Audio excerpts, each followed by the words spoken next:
اب طائف کو آپ صلی اللہ علیہ وسلم گئے اور وہاں جا کر جو تین بڑے سردار تھے، سردار اگر بات مان لے گا گویا کہ تمام کی تمام قوم ایمان میں داخل ہو جائے گی۔ جیسے ہمارے یہاں کوئی لیڈر ہوتا ہے، اگر وہ اس کی بات کو مان لی جائے گویا کہ وہ پوری قوم کی جانب سے ہماری بات کو پیش کر رہا ہے۔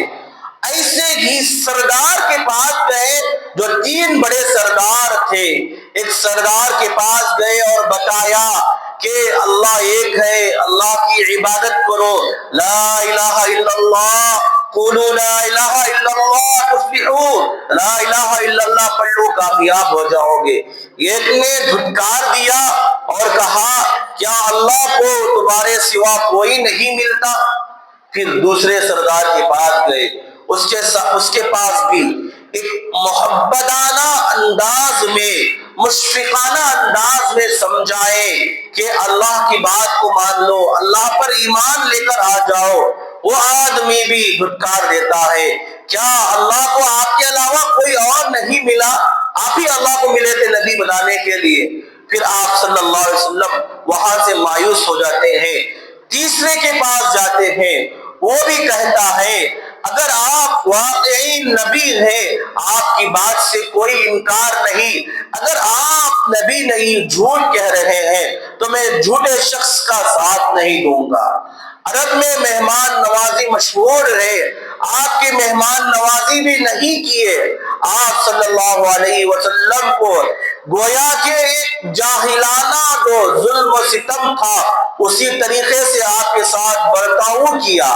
اور جب آپ صلی اللہ علیہ وسلم وہاں رکے، اگر یہ نہیں تو ان کے ماننے والے مان جائیں گے، لیکن ان سرداران نے جو بدمعاش قسم کے لڑکے ہوتے ہیں، جو پھرتے رہتے ہیں، آورا لڑکے رہتے ہیں، ان سے کہہ دیا کہ ان کو پتھریں برساؤ اور ان کی باتیں نہ سنو، یہ جو کہتے ہیں ان کے سامنے جا کر تھالیاں مارنا اور جو آتا ہے تمہاری زبانوں سے کہتے رہنا۔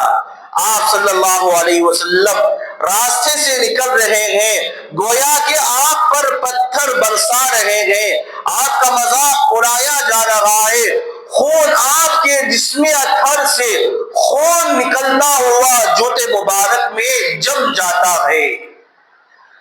حدیث پاک میں آتا ہے کہ حضرت زید بن حارثہ رضی اللہ عنہ جو آپ کے آزاد کردہ غلام ہیں، انہوں نے کہا اے اللہ کے نبی، یہ قوم آپ کو حد سے زیادہ پریشان کر دی، آپ ان کے لیے بد دعا فرما دیں۔ اللہ کے نبی صلی اللہ علیہ وسلم نے بد دعا نہیں فرمائی، ابھی یہ بات چل رہی ہوتی ہے کہ ملک الجبال جس کو اللہ تبارک و تعالیٰ نے پہاڑوں کا نظام دیا ہوا ہے پہاڑ کو سنبھالنے کے لیے، حضرت جبرائیل علیہ السلام آتے ہیں اور کہتے ہیں اے آقا، آپ کی جانب سے اگر اشارہ ہو جائے، یہ جو دو پہاڑیوں کے درمیان طائف ہے، قبیلہ بنو ثقیف ہے، ہم ان کو ایسا ملائیں گے کہ وہ پہاڑ دونوں مل کر آپس میں ریزہ ریزہ ہو جائیں گے، چکنا چور ہو جائیں گے۔ اللہ کے نبی صلی اللہ علیہ وسلم پھر ان فرشتے کو کچھ نہیں کہے، فرشتے کو بھیج دیے اور اللہ سے شکایت کرتے ہیں اے اللہ، آپ مجھے کیسے لوگوں کے پاس بھیج دیتے ہیں، نہ میری عزت کرتا ہے، نہ میرے مقام کو جانتا ہے، مجھے پریشان کرتا ہے، اے اللہ آپ مجھے کہاں بھیج دیے، میں ضعیف ہوں، آپ ضعفاء کے رب ہیں، میں کمزور ہوں، آپ کمزوروں کے رب ہیں، اے اللہ اگر آپ اس سے راضی ہیں مجھے کوئی اعتراض نہیں۔ پھر احادیث کا خلاصہ ہے کہ آپ صلی اللہ علیہ وسلم کے جوتے مبارک میں جو خون جمع ہوا تھا، اگر وہ ایک خون کا قطرہ بھی زمین کے نیچے گر جاتا، اللہ قیامت تک وہ زمین کو تہس تہس کر رکھ دیتے۔ لیکن خون بھی نہیں گرا۔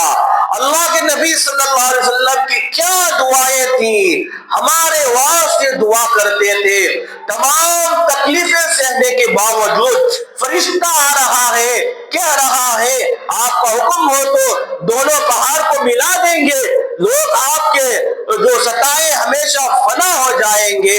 اللہ کے نبی کا دل دیکھیے، ہم اس نبی کی ذات سے تعلق رکھنے والے ہیں، ہم اس نبی کا کلمہ پڑھنے والے ہیں۔ اللہ کے نبی صلی اللہ علیہ وسلم نے کہا اے فرشتوں، اے زید بن حارث، اگر یہ لوگ ایمان نہیں لائیں گے، ان کے بعد جو قوم آئے گی وہ ایمان لے کر آئے گی۔ آج الحمدللہ طائف میں ایسا دین کا ماحول ہے کہ اللہ کے نبی صلی اللہ علیہ وسلم جو برسوں پہلے دعا کیے تھے، آج الحمدللہ طائف کے شہر میں جگہ جگہ مساجد قائم ہیں، مسلمان قائم ہیں۔ یہ اللہ کے نبی صلی اللہ علیہ وسلم کی دعا کی برکت تھی۔ یہاں تک گویا کہ آپ صلی اللہ علیہ وسلم 10 سال میں آپ طائف کا سفر کیے، اس کے بعد 11واں سال شروع ہوا۔ 11واں سال میں اور زیادہ تکلیفیں شروع ہونے لگے، آپ صلی اللہ علیہ وسلم کو اور تکلیفیں دینے لگے۔ نعوذ باللہ دار الندوہ، جسے قرآن مجید کے سورہ توبہ میں اللہ نے تفصیل سے ذکر کیا کہ آپ کو نعوذ باللہ قتل کرنے کے لیے لوگ جمع ہو گئے تھے، عمر رضی اللہ عنہ پیش تھے۔ پھر آپ صلی اللہ علیہ وسلم غار ثور کی جانب چلے گئے، لا تحزن ان اللہ معنا، گویا کہ آپ مکہ المکرمہ سے آخری ایام ہیں انشاءاللہ۔ یہاں تک تھا آپ صلی اللہ علیہ وسلم کا مکی زندگی۔ اب مدنی زندگی میں کیا انقلاب آیا، انشاءاللہ اگلی جمعہ کے سامنے حاضر خدمت گزار ہوں گا۔ جو کچھ کہا گیا ہے سنا گیا ہے، اللہ کے نبی صلی اللہ علیہ وسلم کی سیرت کو جان کر مجھے اور آپ کو سیرت طیبہ پر عمل کرتے ہوئے زندگی گزارنے والا بنائے۔ آمین۔ وآخر دعوانا الحمدللہ رب العالمین۔ جو حضرات سنت نہیں پڑھے ہیں سنت